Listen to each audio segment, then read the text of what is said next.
En un minuto entonces ya, con todo el material, vamos a dar comienzo a esta mesa central. Formación, capacitación del capital humano para una salud colectiva. Bueno, muchas gracias a todos. Buenas tardes.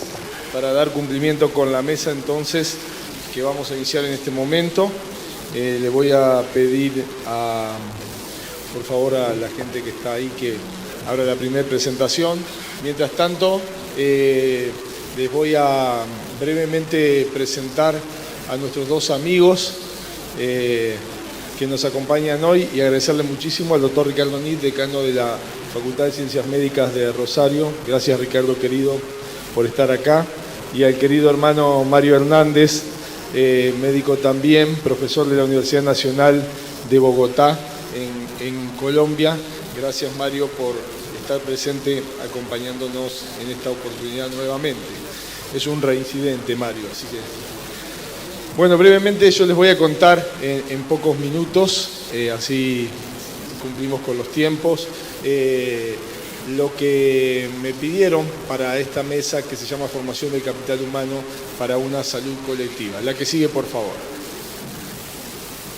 Bueno, esa es la casa nuestra, desde la cual, viendo el título de la mesa, les voy a contar lo que estamos haciendo, porque en los eslabones de la cadena de las cosas que hay que hacer para mejorar la situación del capital humano, una es la formación de grado. Después hay otros eslabones allí presentes.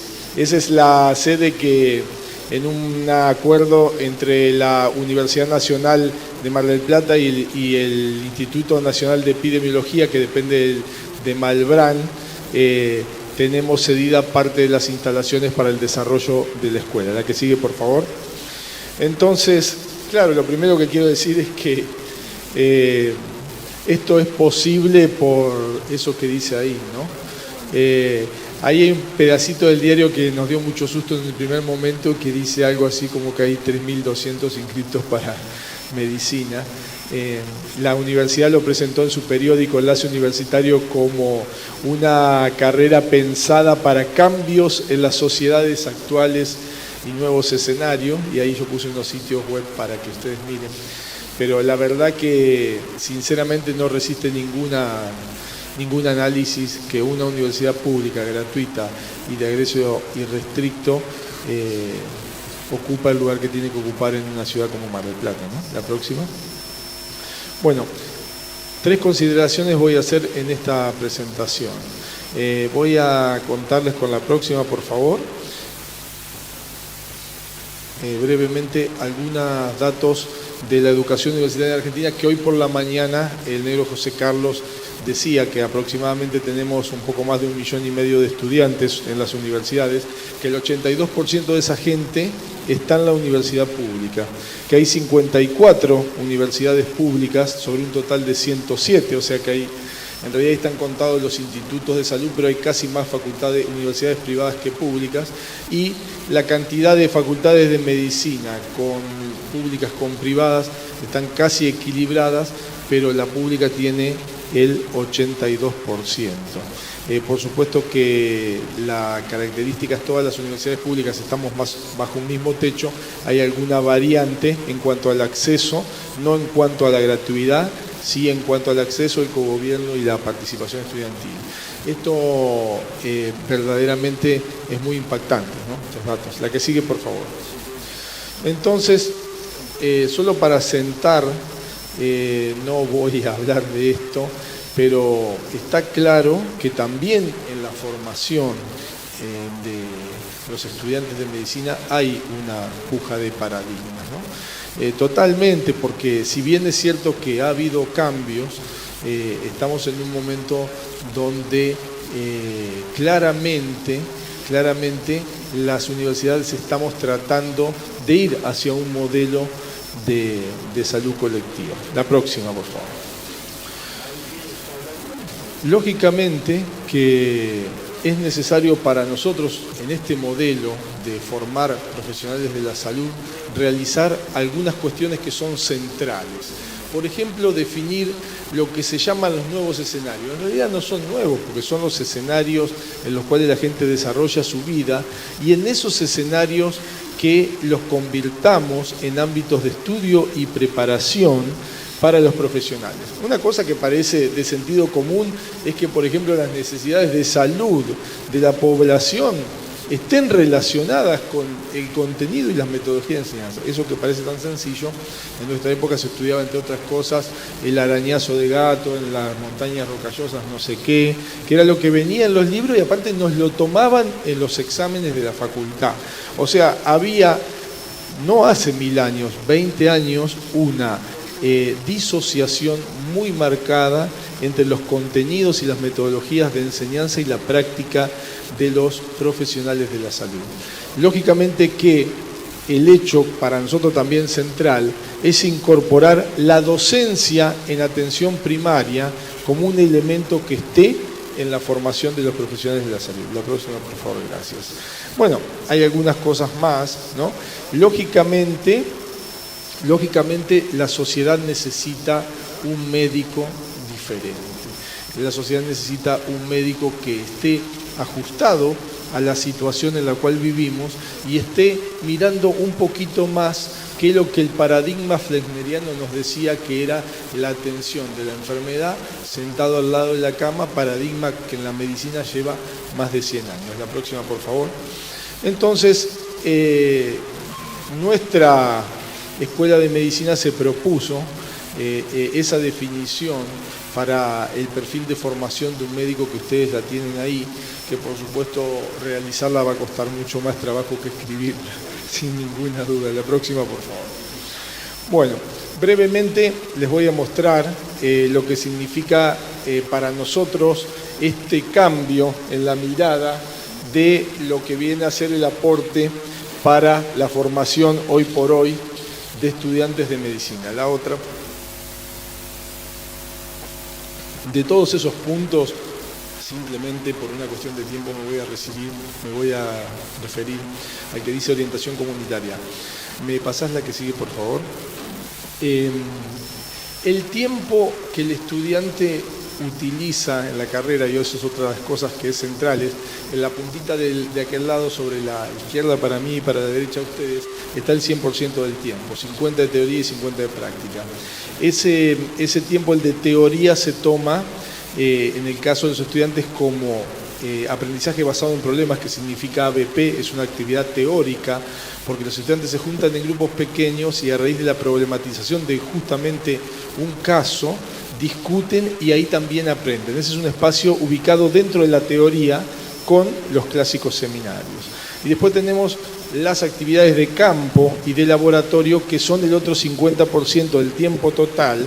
Este es uno de los cambios más sustanciales que hay en los planes que se llaman innovadores. Sinceramente, a mí me parece que más la palabra que los define es integrados y no innovados, porque de hecho hace casi 40 años que la medicina viene tratando de innovar y bueno, no llegamos a que todas las facultades y escuelas en este momento tengan este modelo, pero a mí me gusta más hablar de un modelo integrado con 50% de tiempo en trabajos prácticas y no de un modelo en sí innovador. La que sigue. Entonces, en la orientación comunitaria, ¿no? ¿Qué es lo que sucede? Es una cosa increíble para el estudiante, porque nosotros, y hay que hacer un paralelismo como nos formamos los médicos hace 20, 30, 40 años, todos los que están acá y son médicos saben que es así, nos formábamos con los cadáveres de anatomía de entrada, nunca jamás íbamos a un centro de salud ni de casualidad, no salíamos para ir al hospital a ver enfermos y ahí terminaba todo.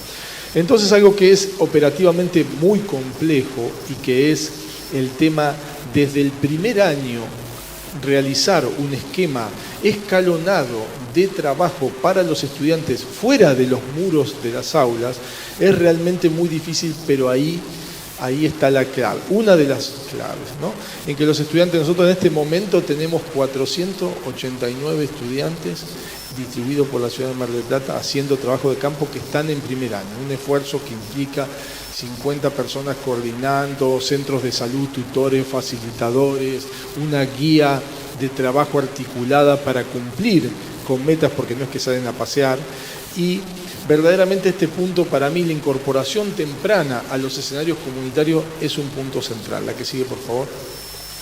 Bueno, para mostrarle que esto es verdad y no es mentira, hay una foto que ustedes podrán ver la cara de alegría ya de los estudiantes cuando se calzan su ambo por primera vez y pueden salir, ahí están en distintos centros de salud, esas son las fotos que circulan por los distintos grupos, haciendo sus primeros pasos, conociendo la comunidad y el barrio. La próxima, por favor.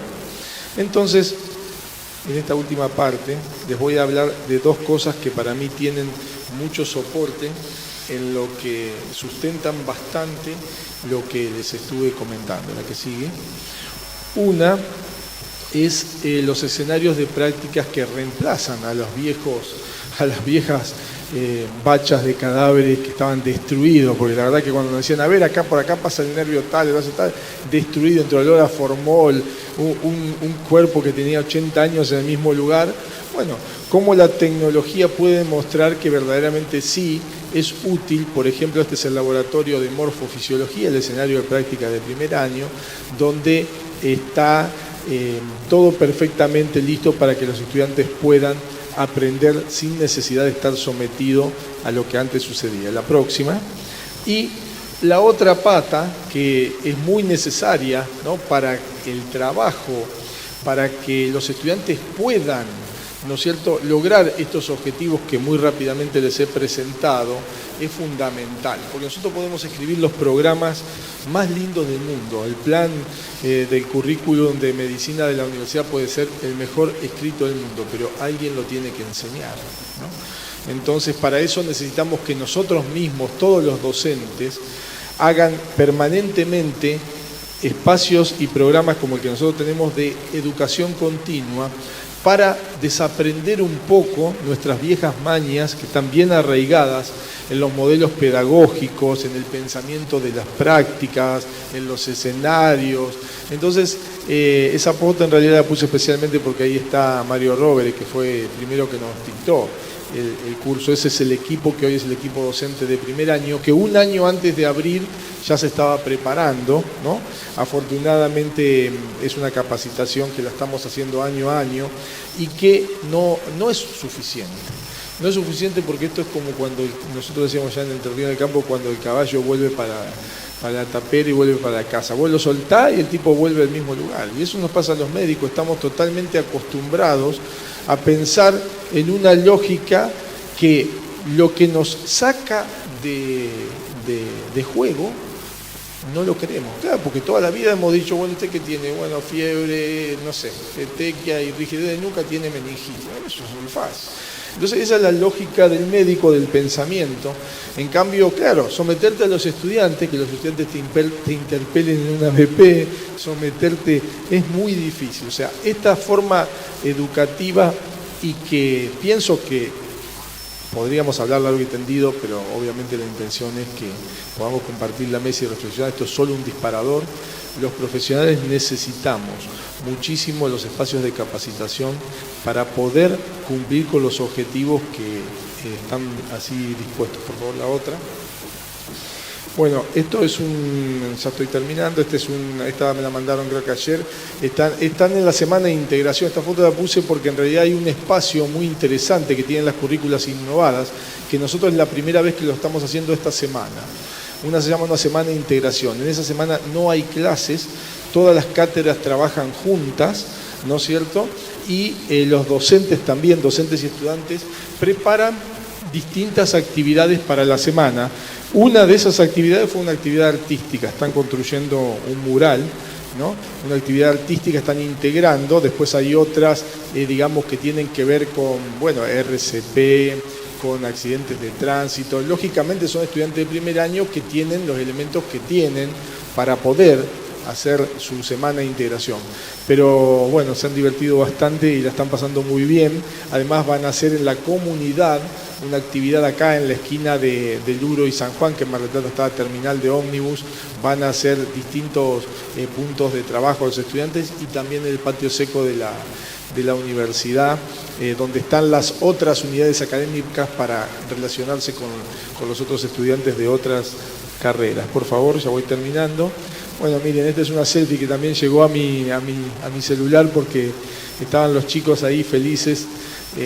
La verdad que para nosotros es un desafío enorme a diario que conducir y pensar y llevar adelante algo que en esta ciudad tiene muchísimas expectativas, con un paradigma, ¿no es cierto?, que claramente no es el que domina, ¿no es cierto?, y que tenemos la fortuna que tanto la comunidad como los estudiantes lo están apoyando mucho. Tengo un video que creo que dura 1 minuto 90 o algo así, que siempre, como dice el dicho, bueno, una imagen o muchas valen más que 1000 palabras, y que lo quiero que por favor, si nos pueden poner, este es un pequeño extracto que hice de que la universidad tiene todo un equipo de comunicación y ha retratado distintos momentos de la carrera de medicina, de los pocos que hemos vivido hasta ahora, y entonces hice un resumen porque me pareció que la cara de los chicos y lo que dicen es lo que no necesito decir más nada.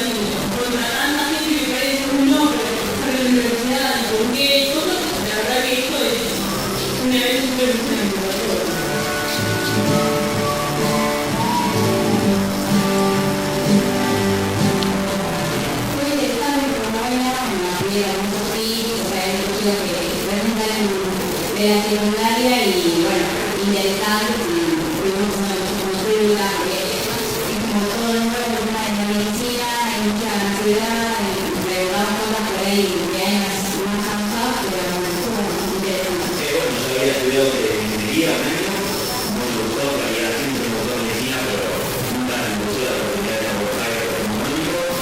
Y bueno, no me gustó ingeniería, estuve ahí probando alrededor de veces, y justo que dejé la última vez, te dio gusto, porque la verdad noticia de que estaba ganando idea con una medicina pública acá, y digo, voy a esperar. Y esperé, y ya estaban algunos que se me habían armado, que me daban de ahí, y justo avanzó y se iba a dar. Recién tuvimos una charla con el profesor que nos contaba que esta carrera es como que tiene nosotros los estudiantes estamos interactuando con la sociedad en el mismo momento. Entonces estoy estudiando, nos explicamos un montón de la carrera, una fórmula de decir a toda la gente que se preocupó y dedicó mucho tiempo para que nosotros podamos tener la oportunidad de estudiar en una universidad pública. No es relacionado porque todo el año que se venía hablando que estaba en el proyecto de tener alguna carrera y bueno, yo estoy esperando que Bueno, muchísimas gracias compañeros por la paciencia a esta hora. Gracias. Bueno, Ricky, te la dejé picando, ¿eh? Dale.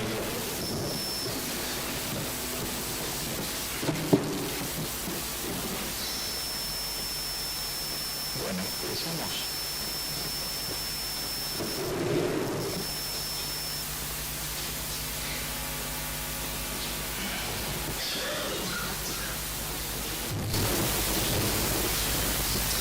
La carátula, buenos días. La carátula tiene que ver con una primera inquietud, cuando Adrián me invita a participar, que tiene que ver con esta dificultad que tenemos para definir qué somos, si recursos humanos, capital humano, talentos. Yo creo que formamos y capacitamos en general, al menos quienes estamos en las universidades profesionales, y creo que es un término que podría involucrarnos a todos, y es la formación, capacitación de los profesionales para una salud colectiva. Antes de comenzar me quedé con unos números y con una inquietud de Adrián. Yo ahora les voy a explicar por qué creo que la creación de la Escuela de Medicina Pública en el contexto de la Universidad Nacional de Mar del Plata es un hecho revolucionario.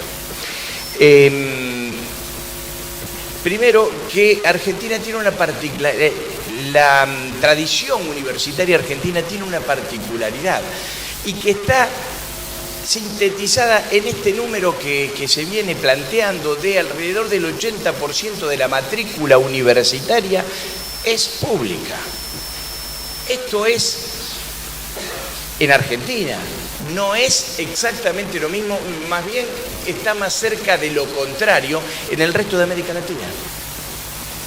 Es un fenómeno interesante para prestar atención cuando discutimos educación médica.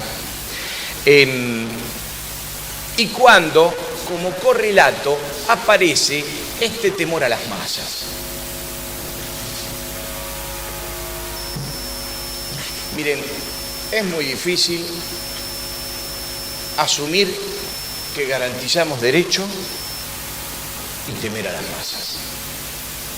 Vamos a terminar de ponernos de acuerdo o estamos en un lado o en el otro de la trinchera.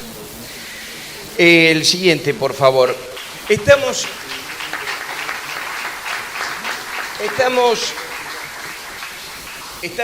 hablando de la formación de profesionales para un sistema de salud. Entonces, ¿para qué sistema de salud? Si es para un sistema de salud universal o de cobertura universal, no es un detalle menor. No es un detalle menor. Porque cuando hablamos de cobertura, estamos salteando una etapa del proceso de salud-enfermedad. ¿Y qué es la promoción de la salud? Porque la cobertura es para la atención médica, cuando ya fue salteado el proceso de promoción y entonces se trabaja sobre la demanda. Aunque no fuera coberturita como está planteado, porque esa es la verdad, aunque fuera una verdadera cobertura, después se trabaja con posverdades sobre la demanda y también se puede resolver el problema de fondo de este proyecto de cobertura universal de salud, que es reducir los recursos que se dedican a esta responsabilidad del Estado, por supuesto, para destinarlo a otras responsabilidades del Estado. El siguiente. Entonces, y esto se ha dicho reiteradamente en las mesas que me anteceden, la salud como un bien de consumo o la salud como un derecho. Y ahí es donde planteamos la diferencia estratégica. Si vamos a educar para la salud, vamos a educar para la salud, en donde la salud como bien de consumo queda eliminado y queda destinado a determinados sectores. Si la salud es un bien, se disfruta como un privilegio. Y entonces, yendo al tema que nos convoca, que es la formación profesional, el siguiente,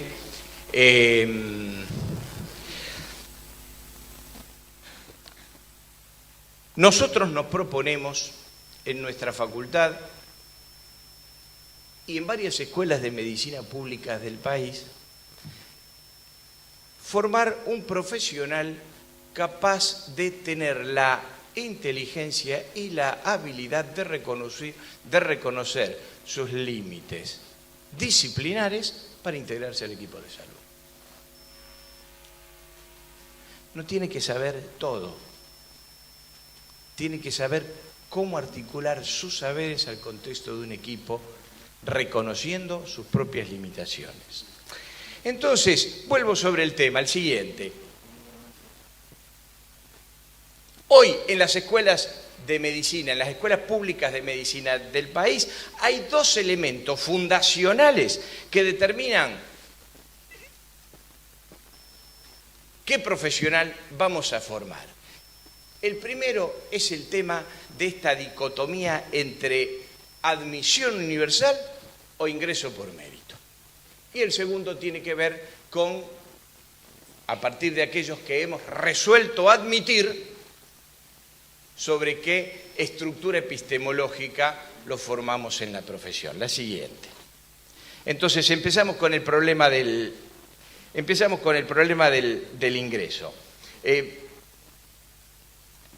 A ver, nosotros constituimos una escuela de medicina que no es única, que no es única, que forma parte de las escuelas de medicina que han decidido no poner selecciones previas al ingreso a la universidad.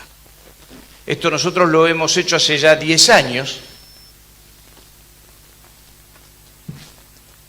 No es por jactancia, pero entendemos que hemos empezado a hacer escuela en esto y ahí empieza la explicación que yo les venía debiendo de por qué es revolucionaria, que ya lo voy a seguir profundizando, la creación de la Escuela Pública de Medicina en el contexto de la Universidad Mar del Plata, que también adhiere a este modelo de admisión universal. La mitad de las escuelas públicas de medicina, o más o menos la mitad de las escuelas públicas de medicina del país hoy funcionan con un sistema de admisión universal, ingreso irrestricto, ingreso libre, los diferentes nombres que se toman en función de historias, de tradiciones, de circunstancias, pero que en líneas generales es más o menos lo mismo. Es decir, a diferencia de las otras escuelas de medicina que siguen con diferentes discursos poniendo obstáculos al ingreso o haciendo exámenes de selección. La siguiente. Hay un cuadro que ahora lo quiero explicar, porque lo que sostiene el discurso de la limitación es la posverdad de la responsabilidad. No se puede enseñar medicina con determinado presupuesto a grandes masas de alumnos porque eso resiente la calidad de la enseñanza. Casi que parece sentido común, cuidado con los sentidos comunes construidos en el clima de época. Entonces, un cuadrito. No tenemos indicadores que hayamos acordado de calidad de educación médica y que podamos compartir para medirnos en cuanto a qué profesional, con qué calidad estamos formando. A mí se me ocurrió inventar este indicador, y que es el rendimiento comparado del concurso único de residencias. Ustedes saben que año a año el Ministerio de Salud de la Nación convoca a los médicos noveles a participar del concurso unificado para ingresar a las residencias médicas. Y cada médico egresado de diferentes universidades se inscribe y participa de un concurso que no está elaborado, un examen de 100 preguntas, que no está elaborado en función de la episteme, de la currícula innovada, etcétera, etcétera. Está elaborado en Buenos Aires y nosotros particularmente no tenemos ninguna participación en la elaboración o una mínima participación en la elaboración, en el aporte para la construcción de ese preguntero. Bien, ahí vemos algunos resultados. Fíjense, en el año 16, que es el número más preciso que tengo en este momento, estamos armando algo con el 17, pero en el año 16 hubo 3.300 médicos de todo el país, egresados de diferentes facultades de medicina públicas y privadas, que se presentaron al concurso unificado nacional. Tomé algunos ejemplos.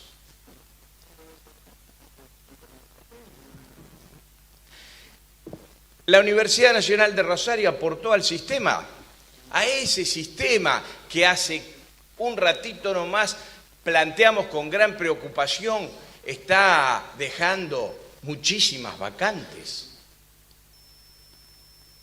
porque parece que la oferta del ingreso a residencia está dejando de ser tentadora para nuestros colegas, y es todo un análisis que deberíamos darnos, qué es lo que está pasando en ese sentido. Por supuesto hay muchas hipótesis, pero digamos que nosotros, que en Rosario le aportamos a este sistema el 20%, tomando las decenas de escuelas de medicina públicas que hay en el país. El puntaje máximo obtenido fue de 89 puntos, que lo obtuvieron algunos rosarinos y también lo obtuvieron cordobeses y de otras universidades. Pero vamos al promedio. ¿Qué estoy comparando? Estoy comparando en los dos primeros renglones, estoy comparando 2 universidades públicas, 2 escuelas de medicina tradicionales, de mucha antigüedad. Nosotros vamos a estar cumpliendo 100 años en el 2020. Estoy comparando 2 facultades con presupuestos similares. Y estoy comparando una facultad que tiene un ingreso anual promedio de 3.800, 4.000 alumnos contra una que jamás supera los 500. El puntaje promedio es el mismo. Es un indicador. Es un indicador que, por ejemplo, es un promedio que supera a la Católica de Cuyo, prestigiosa Católica de Cuyo, que tiene un ingreso, por examen también, pero superior a la pública de Cuyo.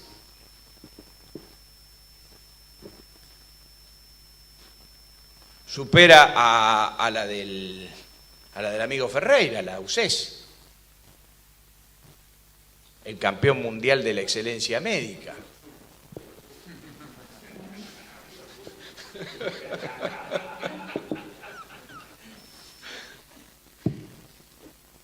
Es un planteo que nosotros solemos sostener, que solemos intercambiar con nuestros colegas con mucho respeto en el marco del Foro Argentino de Facultades y Escuelas de Medicina Pública, en diferentes instancias de debate que tenemos. Nosotros estamos convencidos que cuando el proyecto educativo es sustentable, calidad y cantidad no se contraponen.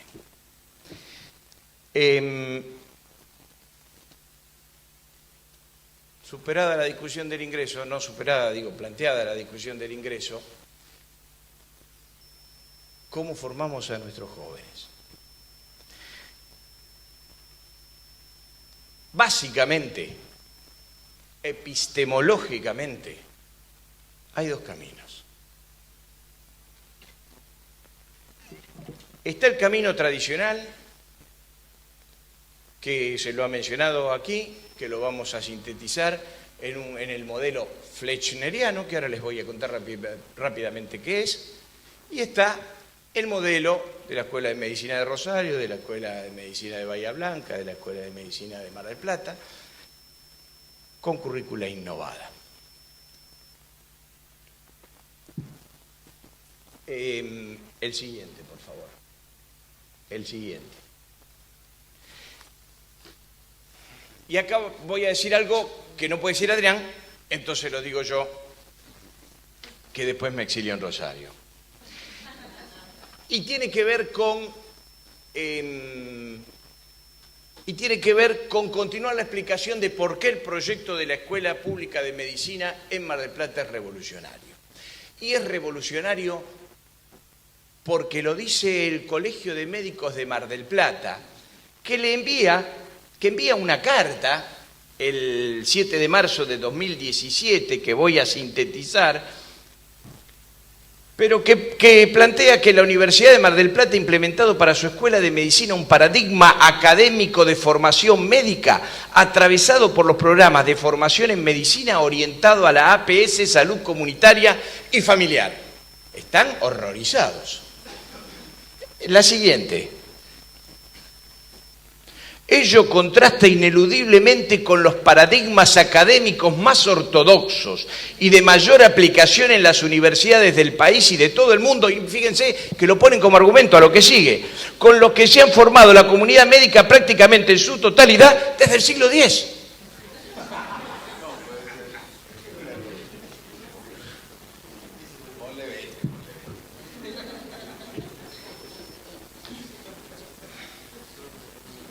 ¿Quieren que les diga una cosa? Ojalá. Ojalá. La siguiente, por favor. Porque a principios del siglo pasado aparece Abraham Fleischner, contratado por la Fundación Rockefeller, quien le encarga que construya el modelo de formación médica. Y Abraham Fleischner escribe un largo catálogo de sugerencias, de las cuales yo he tomado estas 3 perlitas. El uso de unidades periféricas al hospital, puestos y centros de salud se deben considerar impropios para la educación médica. La asistencia ambulatoria en los hospitales no debe ser estimulada, dado que el control de los pacientes ambulatorios es dificultoso e insatisfactorio. Finalmente, el hospital universitario y la enseñanza de la medicina deben estimular el desarrollo de especialidades y subespecialidades médicas. Así, queridos colegas, que veo algunas caras que se me asemejan en la generación, hemos sido formados todos nosotros. Esto es lo que estamos intentando transformar. Esto es lo revolucionario que tanto molesta a la Corporación Médica de Mar del Plata, que en realidad no está preocupado por las características epistemológicas de la currícula, sino porque dentro de 6 años la universidad pública va a alargar al mercado entre 500 y 600 nuevos competidores. Este es el problema de la corporación, que no resiste la creación de la Facultad Pública de Medicina y que, por supuesto, le echa la culpa a esta forma de enseñanza de la medicina que tampoco tiene que ver con los buenos usos y costumbres con los que hemos salido todos los sabios que hoy le garantizamos la salud al pueblo.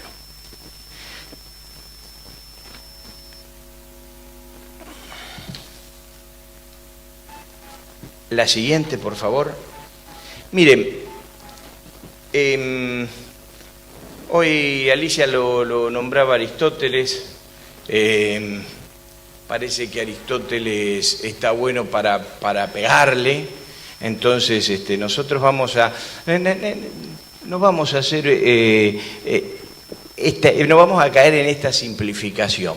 Pero vamos a reconocer que la lógica formal aristotélica es la que ha construido la ciencia hasta estos días. Y en esa lógica formal aristotélica están los famosos 3 principios axiomáticos, que son el principio de identidad, de no contradicción y de tercero excluido.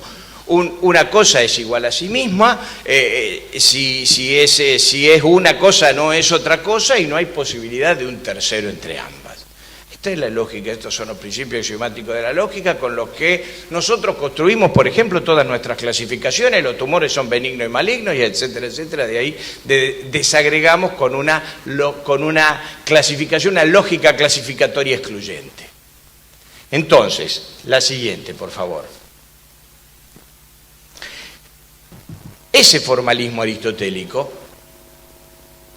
dice que los fundamentos lógicos son la certeza sobre la base de la identidad y la no contradicción.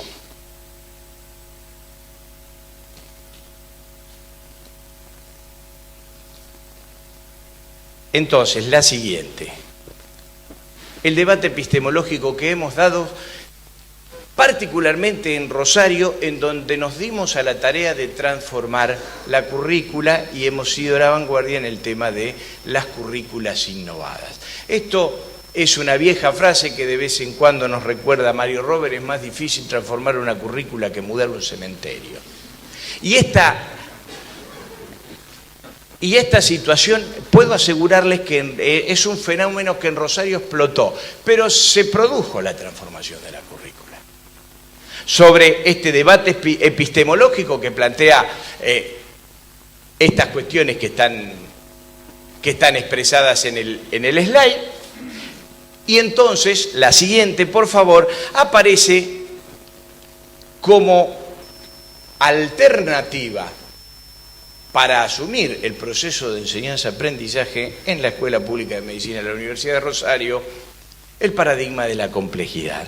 Miren, el paradigma de la complejidad advierte que el desafío de la simplicidad tradicional excluye variables que pueden ser verdaderas determinaciones.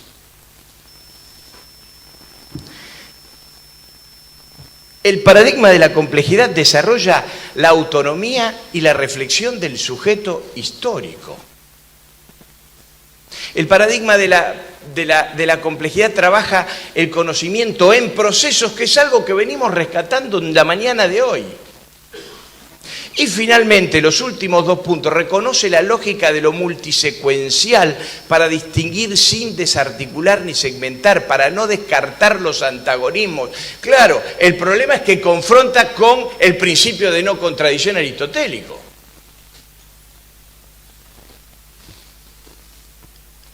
Y fíjense, instala en la problemática del conocimiento el conflicto, la ambigüedad, el desorden, que son 3 premisas que Aristóteles nos obliga a respetar.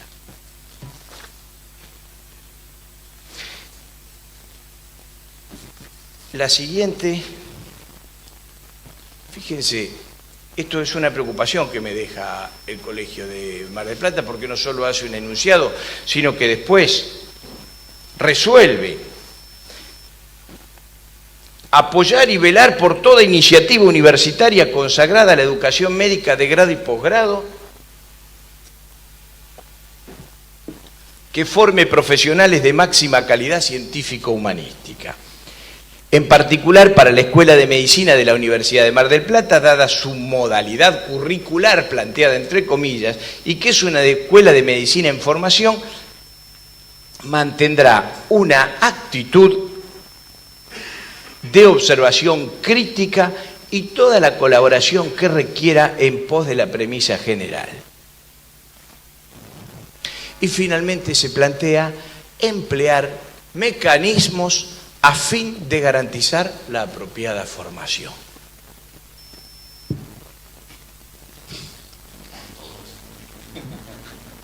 Claramente ya dejaron dicho que las tradiciones del siglo X, etcétera, etcétera, son las premisas científicas que los convocan. Me queda la preocupación de cómo irán a emplear los mecanismos a fin de garantizar lo que para ellos es la apropiada formación. La figura del rector electo en esta sala nos da garantías de autonomía universitaria y entonces sabremos que podrán decir muchas cosas, pero después de, a las puertas de 100 años de la reforma universitaria, la autonomía universitaria es una conquista irrenunciable.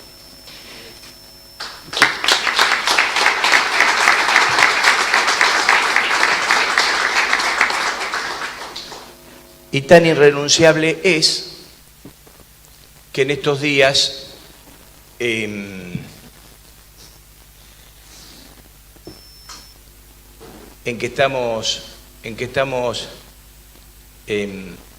reclamando la aparición con vida de Santiago Maldonado, en que nos seguimos preguntando dónde está, la gendarmería o las fuerzas de seguridad en general andan merodeando la universidad pública. Y esto, el efecto que está produciendo es un conflicto, es un fenómeno de unidad y de fortaleza del concepto de autonomía universitaria que se está consolidando. Esta es una tarea militante de los universitarios que en algún punto, y pese a nuestras grandísimas dificultades para construir consensos, hemos alcanzado. Yo quería terminar con una frase de la siguiente, de Ramón Carrillo en 1949, digo para no descontextualizarla, la frase siempre está, el pensamiento siempre está planteado en un contexto, entonces Ramón Carrillo dice que mientras los médicos sigamos viendo enfermedades y olvidemos al enfermo como una unidad biológica, psicológica y social, seremos simples zapateros remendones de la personalidad humana. No puede haber política sanitaria sin política social. La siguiente, muchas gracias.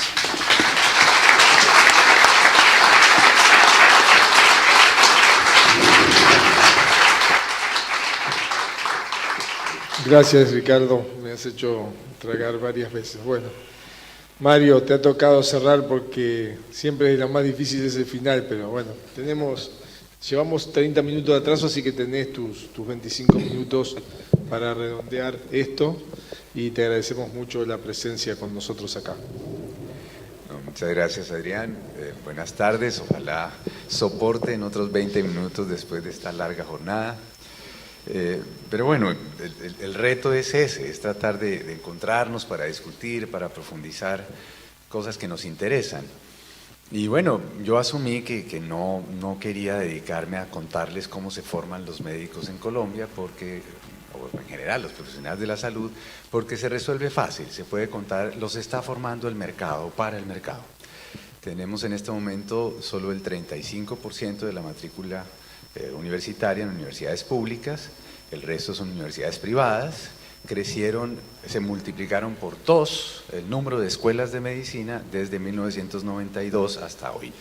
Y cada vez hay más negocio en la educación. Entonces no, quiero más bien entrar a plantearles algo que yo creo que se ha discutido ya en varias de las intervenciones anteriores, pero voy a tratar de ordenar un poco las reflexiones que hemos venido haciendo quienes hemos vivido en esta transformación de la sociedad hacia una lógica de mercado como es la colombiana, como es el caso colombiano. Y allí pues voy a tratar de mostrarles unos desafíos que estoy percibiendo en la formación en salud en todas nuestras Américas. Ojo, no es solamente para Argentina, todos y todas estamos sometidos y sometidas a esta lógica muy fuerte, muy imperante en todos los campos y en particular en salud y educación, que está atrapada en esto que hemos denominado capitalismo cognitivo, y no nosotros como colombianos, sino como una corriente que viene desarrollándose en los últimos 20 años más o menos, 15, 20 años. Entonces, bueno, siguiente, voy a tratar de tener este recorrido. Siguiente. ¿Qué es eso del capitalismo cognitivo? Que por lo menos lo tengamos sobre la mesa y veamos qué tan potente es para explicar varias cosas. Después ver cómo el capitalismo cognitivo y en particular en salud, cómo se expresa en Colombia con su modelo de aseguramiento universal, entre comillas. Después tratar de ver cómo vamos saliendo de esto en una lucha que tenemos allí, pero que quiero proponer para toda América Latina, como una visión de salud colectiva, plantearnos de entrada como la perspectiva por la cual podríamos trabajar juntos. Y finalmente los desafíos muy concretos para la formación en salud si queremos ir hacia allá. Siguiente. Bueno, ¿qué es esa cosa del capitalismo cognitivo? Bueno, hay una corriente, como les digo, que especialmente surgió del obrerismo italiano en la década de los 60 y los 70, pero que se ha madurado mucho en varias digamos, de las corrientes neomarxistas que tratan de entender qué es lo que le está pasando al capitalismo contemporáneo y que trata de diferenciarse claramente de esa corriente principal que nos insiste en que el problema es la sociedad del conocimiento y que es natural como hemos llegado a la sociedad del conocimiento. No, la hipótesis fuerte de esta corriente es que dice que estamos en una nueva fase del capitalismo. Es decir, estamos pasando del capitalismo industrial, centrado en las fábricas, donde predomina el proceso de acumulación, producción, distribución, acumulación, consumo y acumulación más bien, en las fábricas, hacia un capitalismo cognitivo que está atrapando cada vez más nuestra vida cotidiana. Ese es un argumento fuerte y que precisamente nos muestra el tránsito que va del predominio de bienes materiales, ¿cierto?, que se transforman en las fábricas, el modelo fordista que se construyó durante más de 100 años, hacia bienes inmateriales, información y conocimiento sobre todo, más que información con distintos soportes para distintos usos, conocimiento, producidos y consumidos en la esfera de la circulación, es decir, en nuestra vida cotidiana, en nuestro trabajo vivo, digamos. Ese es el modelo cognitivo. Del trabajo muerto de las fábricas, donde se suponía que venía el conocimiento acumulado de la humanidad, estamos pasando cada vez más al predominio del trabajo vivo a través de los bienes inmateriales, informacionales, y esto ya nos ocupa todo el tiempo la vida cotidiana. Y en la vida cotidiana extraen el capital. Ese es el problema. Entonces no es simplemente sociedad del conocimiento, donde se supone que todo el que quiera crecer y ser rico tiene que entrar, sino más bien entender cómo nos ha utilizado nuestra vida cotidiana el capitalismo para extraer su riqueza. Siguiente. Bien, hay una idea muy interesante que vienen trabajando sobre todo los franceses, bueno, que también los italianos, que es esta idea de, planteada por Marx además, ¿no?, en los Grundrisse, cuando dice, mire, la humanidad ha venido construyendo esta cosa que se llama el general intellect, ¿cierto?, que se ubica, se expresa precisamente en las máquinas, este bien común que una vez puesto allí, entonces pone al trabajo vivo a utilizar esas máquinas. Bueno, esa era un poco la idea. Y resulta que esto ha venido siendo cada vez más apropiado, cercado, el último cercamiento. ¿Recuerdan ustedes la acumulación originaria de capital con el cercamiento de las tierras en Inglaterra, precisamente para crear la propiedad privada y después volverla una norma defendida por los estados? Bueno, aquí estamos con el cercamiento del bien común, llamado conocimiento, General Intellect, convertido ahora en derechos de propiedad intelectual. Propiedad privada, totalmente protegido ya no solo por las reglas de los estados, sino por la OMC y ahora cada vez más ampliado a través de los tratados de libre comercio, que esto sí queda claramente protegido. Es lo que se está protegiendo porque es la última propiedad privada que es la base de la acumulación del capitalismo cognitivo. Y se expresa en estos tres ámbitos que desafortunadamente no percibimos. Internet, ¿sí?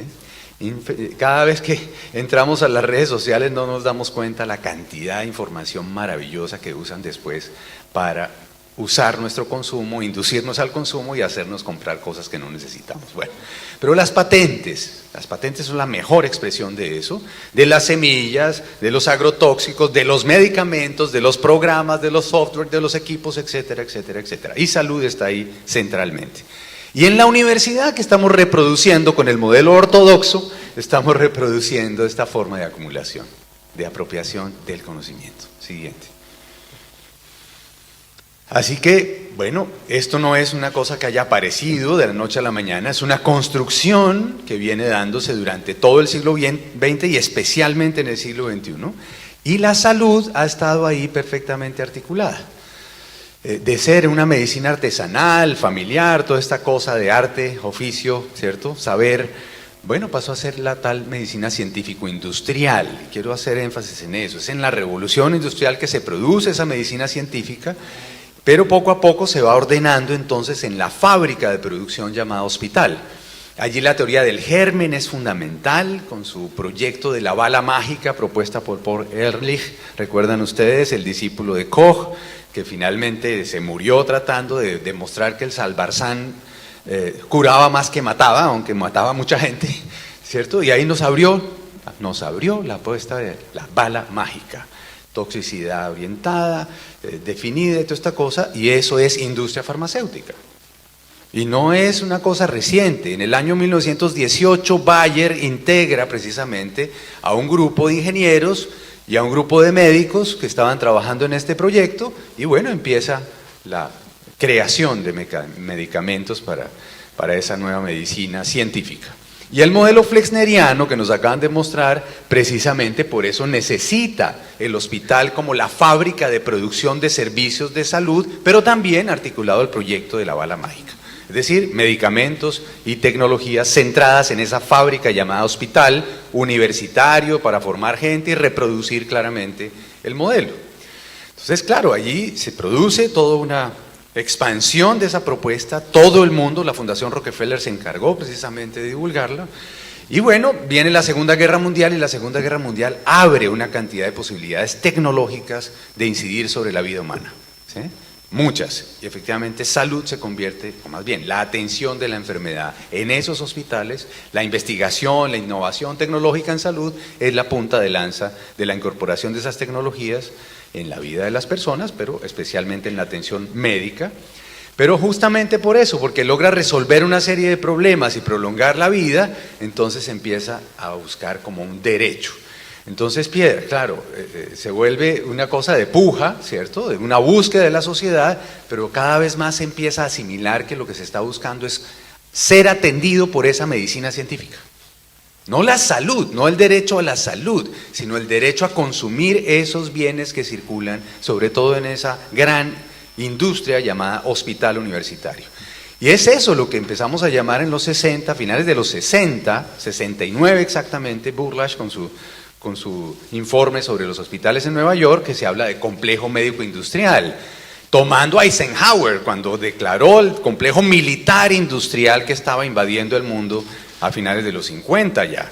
Así que aquí lo que tenemos es toda una organización que va dándose, especialmente en Estados Unidos, alrededor del hospital universitario, y que articula Ojo, producción de conocimiento, ciencia, tecnología, innovación, servicio de salud en el hospital, gerencia de servicios de salud, poco a poco los aseguradores fueron también entrando en el negocio, ¿cierto? Y obviamente industria farmacéutica, productora de equipos, etcétera. Es todo una articulación de, bueno, acumulación de riqueza. Siguiente, eso ya más complejo médico-industrial. Entonces, claro, cuando uno ve las diferencias entre los distintos sistemas de salud en los 80, por ejemplo, Pierre nos hacía esa referencia, pues hombre, hay sistemas que le apostaron al tema de ligar esa atención en salud como derecho al concepto de ciudadanía social. Esos fueron los que desarrollaron el estado de bienestar. Estados Unidos nunca lo hizo y por eso desarrolló un sistema de seguros privados absolutamente abierto de mercado con subsidio a la demanda llamado Medicare, Medicaid. Fueron los gringos los que se inventaron el subsidio a la demanda, ¿sí? Atendiendo, pagando desde el fondo público directamente a los hospitales, con esto que nos decía Pierre, que nadie puede ya controlar y tiene 80 y pico % de facturas mentirosas, para sacarle plata al Estado, plata pública que todos ponemos. Bueno, esa es la lógica del mercado. Y claro, los países socialistas fueron por otra vía y nosotros, esta cosa inventada llamada tercer mundo, nos fuimos con la segmentación. Una segmentación que ha sido muy dolorosa, imposible de superar casi en ninguno de nuestros países. Entre seguro social, asistencia pública para pobres y sector privado para el sálvese quien pueda. Entonces, con dimensiones distintas, todo lo que ustedes quieran, pero segmentación es nuestra palabra clave. Siguiente. Ahora, la transformación que ocurrió en los 70, sobre todo, del capitalismo mundial, tiene que ver precisamente con lo que ocurrió en esa década de los 50 y de los 60, cómo va produciéndose cada vez más unos nichos de acumulación en medio de los pactos establecidos, incluso los monetarios de Bretton Woods, que permitía efectivamente la circulación de dólares basados en oro, y bueno, pero fue produciendo eso que llama Harvey la crisis de sobreacumulación, y el sector salud fue uno de los de sobreacumulación, especialmente los gringos. Entonces rompen el saco, rompen el patrón dólar-oro. Y Nixon tiene que hacerlo y aceptarlo en el 71. Y entonces empieza este periodo inflacionario tan espantoso. ¿Y qué pasa? Que esa lógica va llevando poco a poco, más que la crisis del petróleo, va llevando a una cosa fundamental que fue la instalación de las políticas monetaristas de control de inflación. El señor Paul Volcker, 1979, presidente de la Reserva Federal de Estados Unidos, decide aumentar las tasas de interés en el sector financiero para que esa masa monetaria empiece a circular en la especulación y bajar la inflación.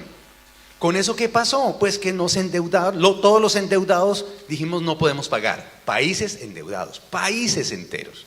Y viene la política de ajuste estructural.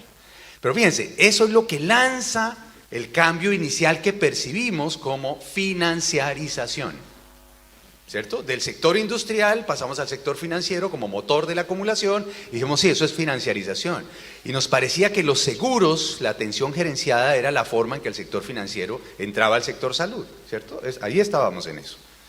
Bueno, pues esto es lo que presiona, sin duda alguna, es desde esa necesidad de abrir los mercados para superar la sobreacumulación que presiona las reformas neoliberales en los 70s y en los 80s.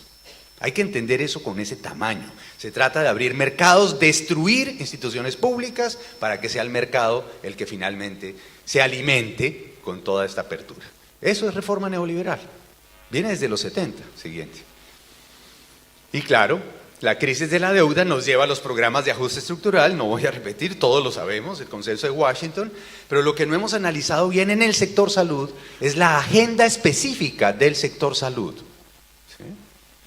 que la ha impulsado sin duda alguna no solo ya el Banco Mundial y el Fondo Monetario, ¿cierto? Sino ahora aliados con OMS, con las grandes ONGs, Bill Gates y Melinda Gates, ¿sí? Pues, botando dinero por todas partes para que se aplique esta agenda, con gran presión económica y política para que esto funcione. Acumulación de capital en el sector salud.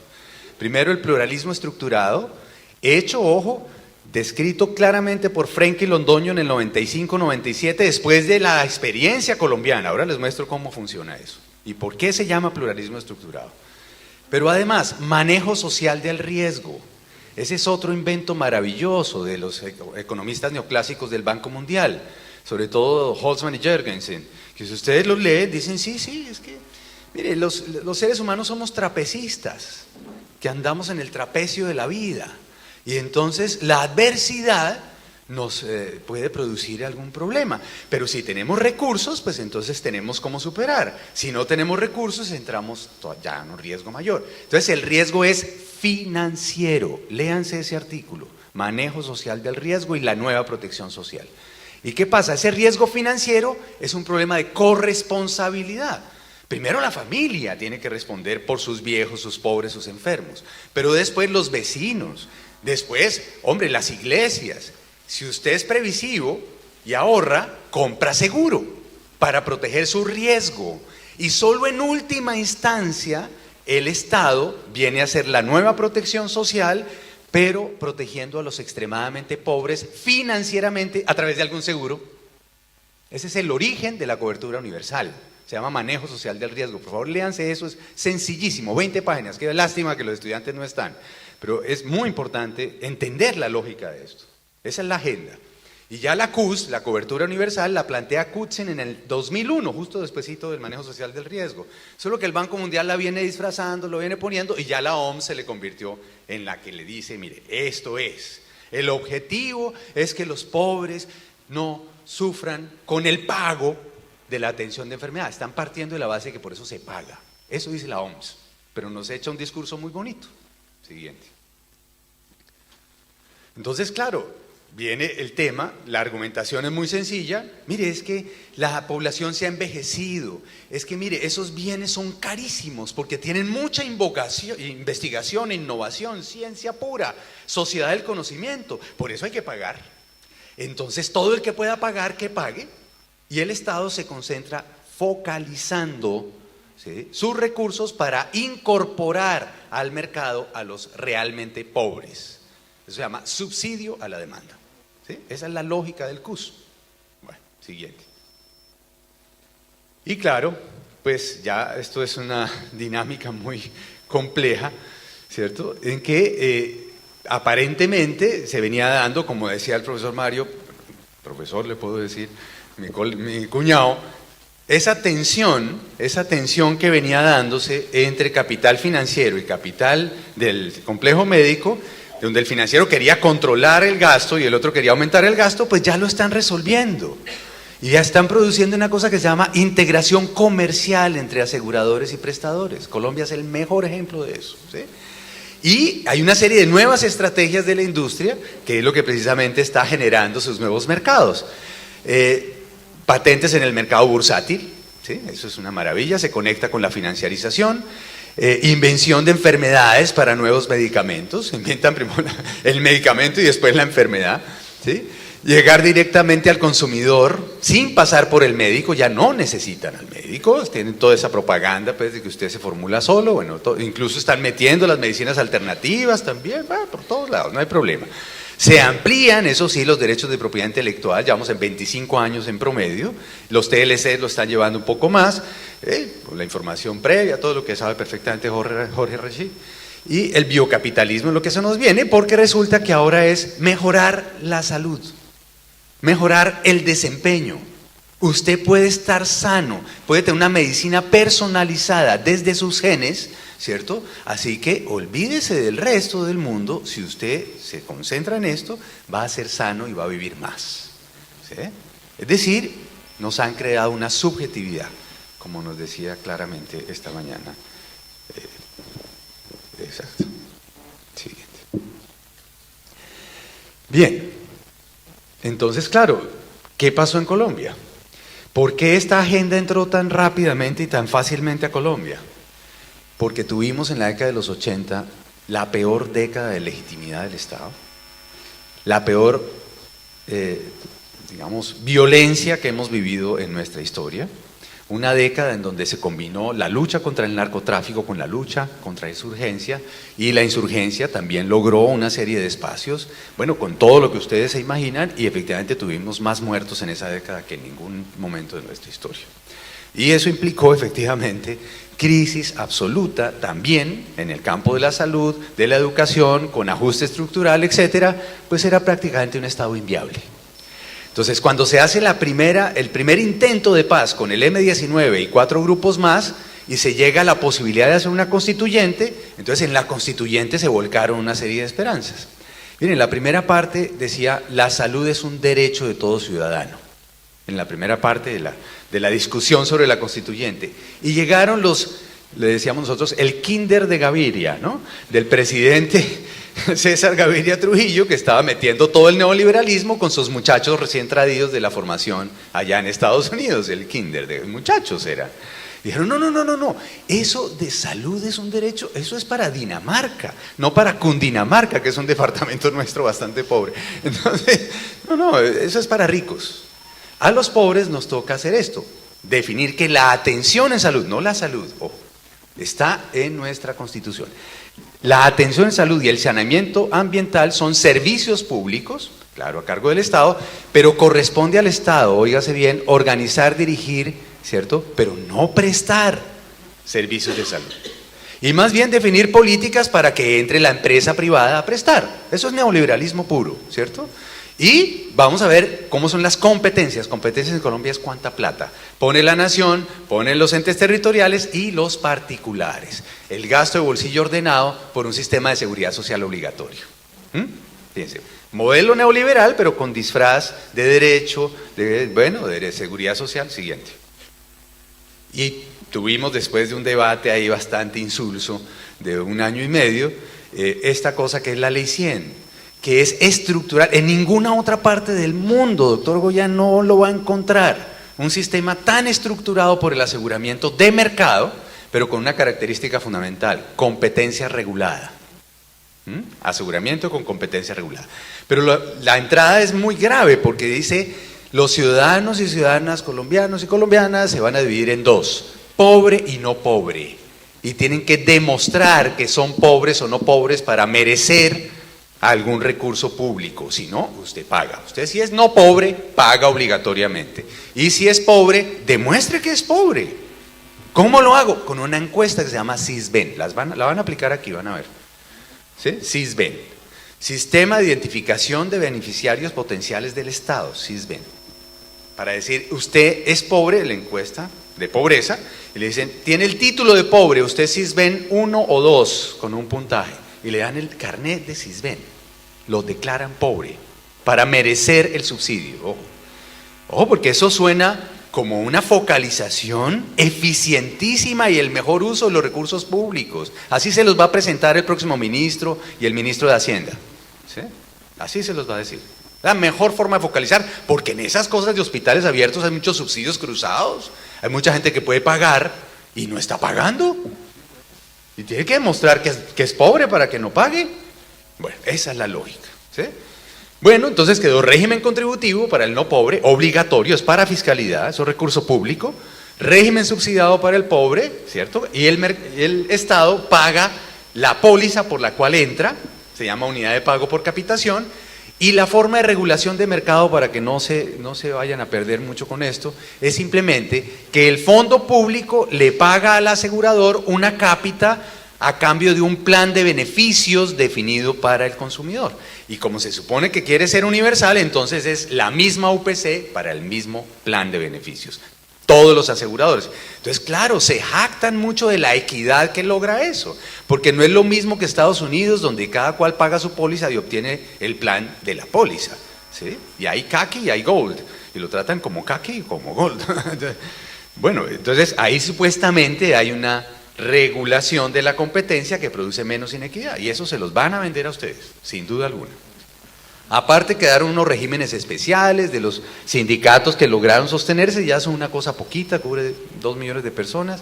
Y aparte de eso, los ricos pueden pagar su medicina prepagada, que eso sí es un mercado puro, sin ningún problema, y pues tiene sus restricciones, por ejemplo, las preexistencias. Entonces, claro, yo pago el seguro y para mi preexistencia, entonces pues voy al seguro público, porque ¿qué hacemos? Entonces es una serie, ahí sí vienen los subsidios cruzados, pero entre las grandes empresas. Siguiente. Bueno, yo aquí tengo un problema de tiempo, pero voy a ver si en los próximos 5 minutos les resuelvo esto. Miren, léanse por favor y trabajemos fuertemente el tema de cómo se reestructura entonces este sistema, que era muy parecido al nuestro, al de ustedes, ¿sí? Tenía una red pública a cargo del Ministerio de Salud y los entes territoriales. Una seguro social con varias entidades, parecía a las obras sociales. Sí, igual, era igual. Entonces lo reestructuraron ¿cómo? Diciendo, mire, esas viejas aseguradoras, más bien esos institutos de seguros sociales o estas mutuales se pueden convertir en EPS, empresa promotora de salud, y compite como pública con cualquier otra empresa promotora de salud privada, competencia, ¿sí? Pero tiene que autosostenerse o se quiebra y se va. Bueno, primera cosa, en competencia. Segundo, el usuario es el que va a elegir. ¿Cómo así que no le dejamos al usuario que elija su obra social de acuerdo a la calidad? Pues aquí sí va a poder. Eso, entonces, esa libre elección, mire, a la gente le sienta súper bien. Es la manera de vender el asunto, ¿sí? Después, el presupuesto que tenemos para hospitales, en lugar de entregárselos hace poco ineficientes y corruptos, que son todos ustedes los que trabajan en los hospitales, se lo vamos a dar a cada pobre. Y entonces empezamos a identificar pobres y los incorporamos a través del pago de la UPC, de la póliza, al mercado de aseguramiento. Eso es lo que les están proponiendo, solo que empezaron mal los tipos, porque empezaron con 40 pesos, no sé, mensual, cosa absurda, ¿sí? Pero eso es para ver cómo sueltan una cosita, lo mismo que hizo el Seguro Popular con Julio Frenk en México, desde el año 2004. Bueno, y entonces, claro, los hospitales tienen que convertirse, no es que los vayan a liquidar, no, les empiezan a decir, hombre, sean eficientes, calidad, garantía de calidad, y verá que usted puede vender mejor sus servicios a todos los aseguradores. Y obviamente una cantidad de sobrecostos de personal, por favor. ¿Qué hacen esas enfermeras y esos médicos por allá recorriendo casitas? No, por favor, eso es muy caro. Canalice, vaya, dígale a una promotora de salud que le canalice, es decir, le envía al hospital, eso se llama demanda inducida, ¿sí? Y usted espera ya con menos médicos más baratos. Esa es la lógica, es muy sencilla, ¿sí? Pero es contundente. El problema es que da duro. Lo hemos vivido de una forma tal que no hemos podido reponernos a eso. Siguiente. Y pues el pluralismo estructurado se llama así porque, ojo, oiga, no es el neoliberalismo viejo, no, esto es más elaborado. Son las teorías neoclásicas que dicen es una nueva relación entre el Estado y el mercado. Sí, y solo si definimos bien las funciones del sistema y qué le compete al Estado y qué le compete al mercado. Fácil. Eso se lo inventaron estos tipos, lo reflexionaron más bien Julio Frenk y Juan Luis Londoño, diciendo, mire, es que el financiamiento es mejor que sea público, porque entonces la cotización obligatoria para fiscalidad y la fiscalidad, eso garantiza que haya plata en el sistema. Después viene la modulación, es decir, la regulación, la forma como se pasa la plata a los aseguradores. UPC, unidad de pago por capitación, POS, eso es regulación de mercado de aseguramiento. Después, articulación, que es lo que hacen las aseguradoras, entre los fondos públicos, ojo, y la prestación. Luego, no va ningún presupuesto a ningún hospital. Es a través de estas señoras, que entonces son las aseguradoras las que contratan, supuestamente, IPS las llaman en general, instituciones prestadoras de servicios de salud, y los hospitales se convierten en empresas sociales del Estado, empresas autosostenibles. Bueno, entonces ya vean cómo es la cosa. Siguiente. Y esto tiene detrás, y yo creo que eso hay que trabajarlo con los estudiantes, tanto de pregrado como los de especialidad, médicos generales, médicos de familia, como ustedes lo quieran llamar, porque nos están metiendo los dedos en la boca. Simplemente nos dicen, es que esto es una gran especialidad que se llama economía de la salud, usted no sabe de eso. Mire, la tal economía de la salud es la incorporación de teorías neoclásicas de economía en el campo de la atención de enfermedad, así de sencillo. Y eso está basado en una ideología liberal fundamental, que es la que sostiene la teoría de la elección racional, a través de la cual se pueden separar bienes privados de bienes públicos para entregarle los privados al mercado y solo los públicos al Estado. ¿Sí? Elección racional, ¿qué quiere decir? No, pues que todos los seres humanos somos egoístas, queremos obtener más por menos y siempre actuamos en esa forma. Eso es ideología de Hobbes, del siglo XVI, por favor. Eso es Hobbes, liberalismo puro. Pero ellos dicen, no, eso es ciencia de la economía, ¿no?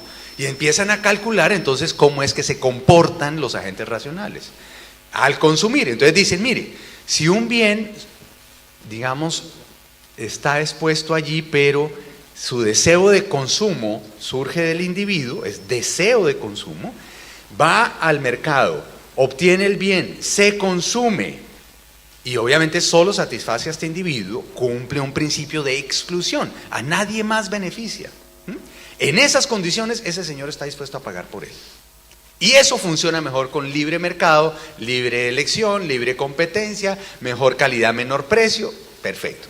Y el extremo contrario es cuando el bien afecta a muchos al mismo tiempo, tiene altas externalidades, recuerden, nos están hablando hace rato de externalidades, en esas condiciones pues no cumple el principio de exclusión, la gente no está dispuesta a pagar, entonces eso sí déjeselo al Estado. Y al aplicarlo a la salud dijeron, hombre, la atención de enfermos es un bien privado, usted va solo al médico, consume sus medicamentos solo, se mejora solo, pues pague. Y al otro lado, solamente las epidemias y los desastres serían justificables como bienes públicos. Bueno, y después viene todo ese encadenamiento, lo de la teoría principal agentes de Arrow del año 63, eso es viejo ya. Y Arrow se ganó un Nobel además con el tema de la teoría de la incertidumbre en la atención médica. Y nos dicen, no, es que eso es natural, claro. Mire, porque yo no sé qué es lo que estoy comprando cuando voy al médico, pero además hay una asimetría de información, entonces pues yo no llego diciendo que quiero, sino el tipo me obliga a consumir, entonces necesito un agente que me defienda de los excesos del prestador, y ese se llama asegurador. Teoría del agente principal, ¿ok? Y finalmente la competencia regulada, que es la que nos echó el discípulo de Arrow, que se llama Alan Enthoven, y que Enthoven dice, sí, mire, es que ese mercado de seguros es demasiado exagerado, gasta mucha plata, es inequitativo, pongámosle una regulación, misma póliza, igual plan. Eso es UPC POS en Colombia. Entonces Colombia incorporó todo esto rapidito, en el kinder de Gaviria, entre los cuales estaba Juan Luis Londoño de la Cuesta, el finadito Juan Luis, que nos metió en esta cosa. Y ojo, a los pobres obviamente el Estado los va a incorporar, pero entonces paga la UPC para meterlos. Eso es el régimen subsidiado, subsidio focalizado. Siguiente. ¿Qué es lo que hemos visto? Pues hombre, es obvio, cobertura universal de seguro, estamos en el 97 y algo %. Todos tenemos seguro en Colombia, eso sí es cobertura universal, profesor Nid, eso es cobertura universal, todos tenemos algún seguro. Seguro para pobre, régimen subsidiado, la mitad de la población más o menos. Seguro para contribuyente obligatorio, ¿cierto? Unos regímenes especiales chiquitos y medicina prepagada para todo aquel que quiera pagarse su medicina, pero todos tenemos algún. Y claro, eso produce salud para pobres, salud para medios y salud para ricos. Y se expresa de muchas formas, ahora les muestro unos ejemplos solamente. Eso va consolidando la cultura individualista del consumismo en salud, perfectamente funcional al capitalismo cognitivo. Las aseguradoras ya aprendieron que la clave es poner barreras en el acceso para no gastarse la póliza. Esa es la forma de ganar. Bajar las tarifas, ¿cierto? Con los hospitales, castigar al hospital, incluso glosar las facturas para que no se pague la cosa. La deuda es impresionante entre aseguradores y prestadores, y esto va construyendo una cosa que se llama precariedad laboral, mala calidad de atención y todo el tiempo la concentración en dónde está el negocio. Así de sencillo. Apropiación indebida, extracción de rentas, todo el tiempo. Siguiente. ¿Cuál derecho? Pues eso no hay caso. Pero esta es, por ejemplo, la tendencia de aseguramiento. Entonces, esto es lo que nos muestran los ministros cada vez que vienen, doctor Goyán. ¿Sí? Mire, ¿cómo vamos a echar esto? Esto es lo que queremos todos, tener algún seguro. Y Colombia lo logró en 20 años. Es grave porque parece incontestable. Siguiente. Es que está almorzando. Bien, entonces, ¿qué pasa? Que empieza a confundirse, Pierre, derecho. Es que ya el tema no es si servicio o derecho, si mercancía o derecho. No. Claro que es derecho, pero son derechos de propiedad. Los derechos de propiedad se definen justamente con un paquete de prestaciones que entre más grande, pues la sociedad va a aceptar más, y el esfuerzo es desde mi propiedad. Yo pagué por él, y por eso es que funciona como seguro. O me pagaron por él, es decir, yo soy pobre y merezco entrar, pero es una cosa de propiedad. Son derechos de propiedad, igual que la propiedad intelectual. Y claro, salud pública se reduce a un paquete también, plan de intervenciones colectivas. Esa es salud pública. Y ahora la quieren contratar con las EPS también, y quitárselo a los entes territoriales, a los municipios y departamentos, porque son muy ineficientes y corruptos. Bueno, siguiente. Siguiente, y bueno, yo creo que ahí toca. Bueno, y entonces, ¿qué pasa? Le seguimos la pista a la mortalidad materna entre regímenes y, por ejemplo, en ese periodo 2005-2011 en Bogotá, el doble de riesgo de morirse por enfermedades relacionadas con el embarazo de las señoras gestantes del régimen subsidiado respecto de las del contributivo. Esas que fluctúan son las que no estaban aseguradas y a veces no tenían a dónde acudir, entonces se enfermaban y se morían más. Es decir, toda una lógica de clasificación. Siguiente. Y aquí la demostramos finalmente, por posición socioocupacional, con un índice compuesto de riesgo y de protección, uno encuentra ahí claramente que los que más riesgo tienen a su derecha, ¿sí?, son los menos protegidos, y los que menos riesgo tienen son los más protegidos, directivos y gerentes. Bueno, reproducimos la desigualdad social, así de sencillo. Siguiente. Pero eso así alimentamos fuertemente el negocio. Entonces, claro, ¿qué es lo que está haciendo el gobierno actual? Se inventó una política de atención integral en salud, país, mire lo bonito, eso pega, ¿no? Eso es marketing. Y además, el modelo integral de atención de salud, MIAS, para que pudiera alinear los incentivos de todos los actores de este mercado. A los usuarios les dice unas cosas, a las EPS les dice otras, las IPS, a los médicos, a las entes territoriales, tal. A los usuarios, por ejemplo, les dice, mire, ¿sabe qué? Usted va a tener unos beneficios colectivos, el plan, el POS, que yo voy a pagar con la UPC. Después viene un no POS que lo va a formular el médico y se vuelve ordenador del gasto y responde por eso. Si se le va la mano, entonces va para la cárcel porque se gasta recursos públicos. Ese sí, se está gastando mal los recursos públicos. El médico individual, con su paciente individual de lo que esté por fuera del POS, ¿sí?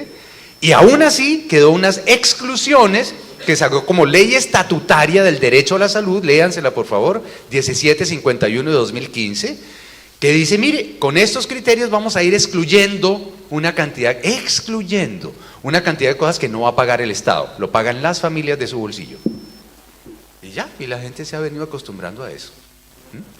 Bueno, sigamos para no seguir.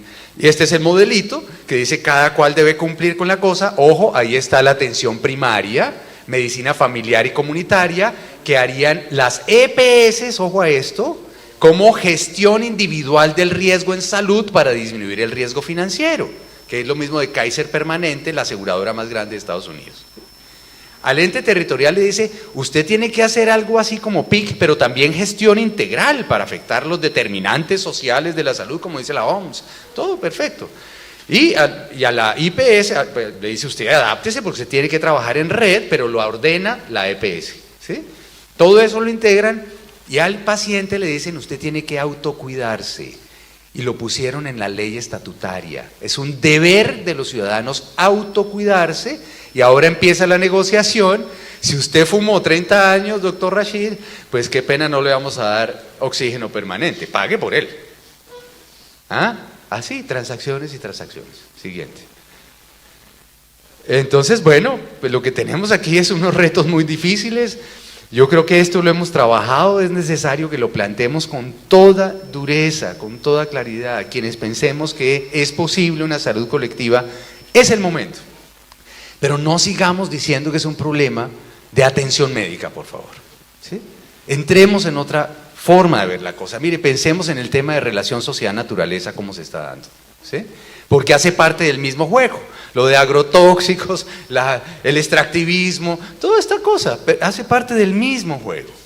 Entonces no es que allá están los de seguridad alimentaria y esas cosas tan raras, pero nosotros atendemos individuos, caemos en la trampa inmediatamente. ¿Sí?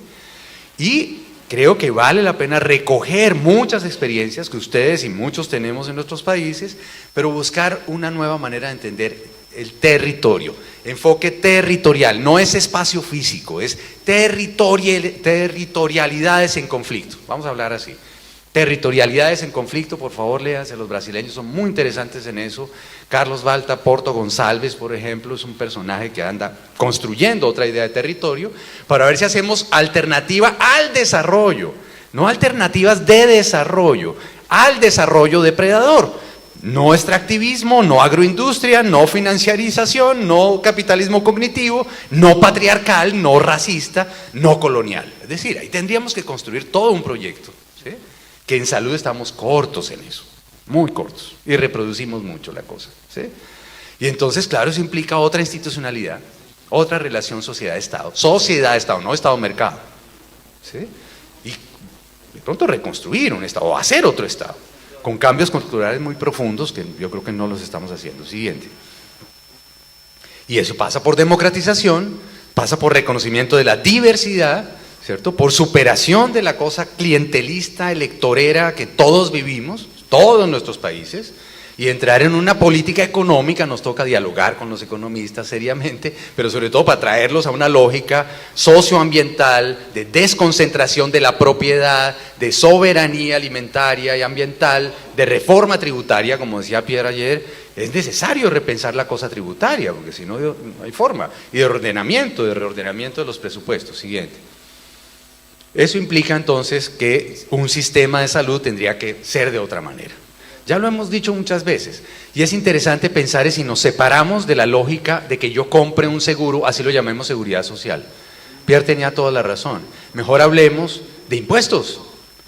Un sistema progresivo de impuestos que recupere lo que decía hoy también el negro.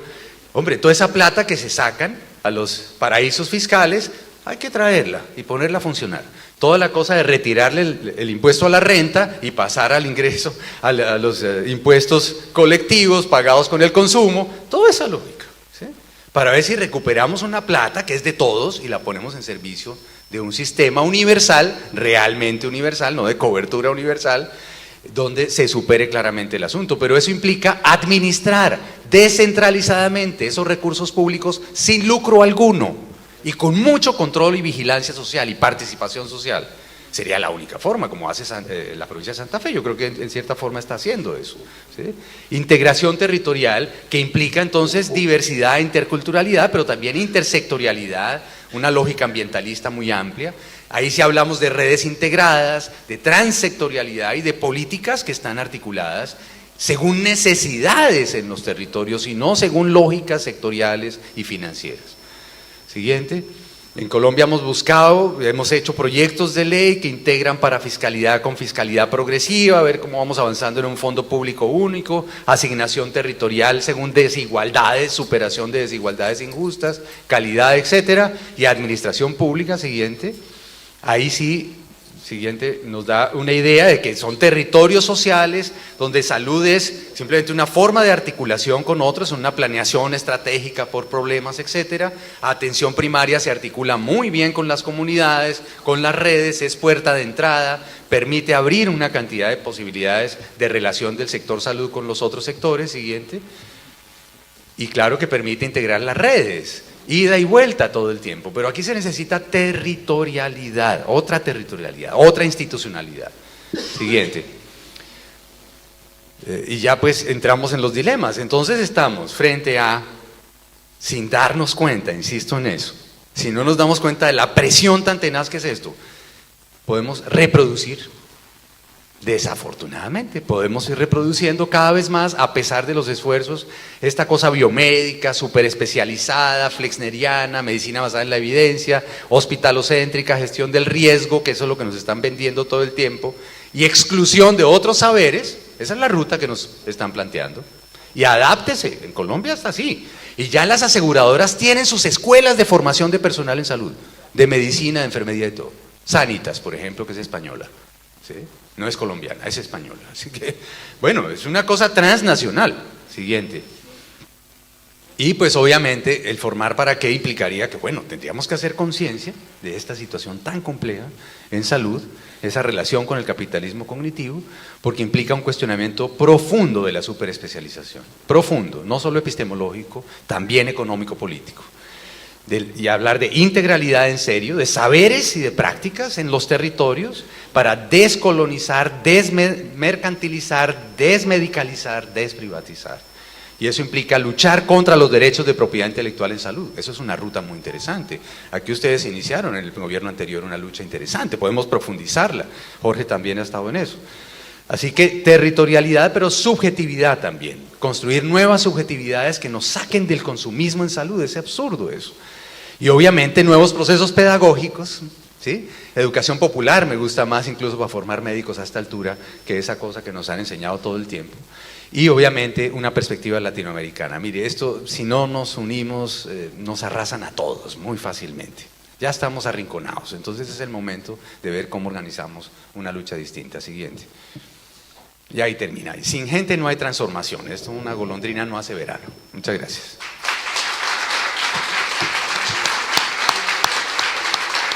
Muchas gracias a todos por su paciencia. Rubén, te voy a pedir que la mesa estuvo muy buena, muy buena.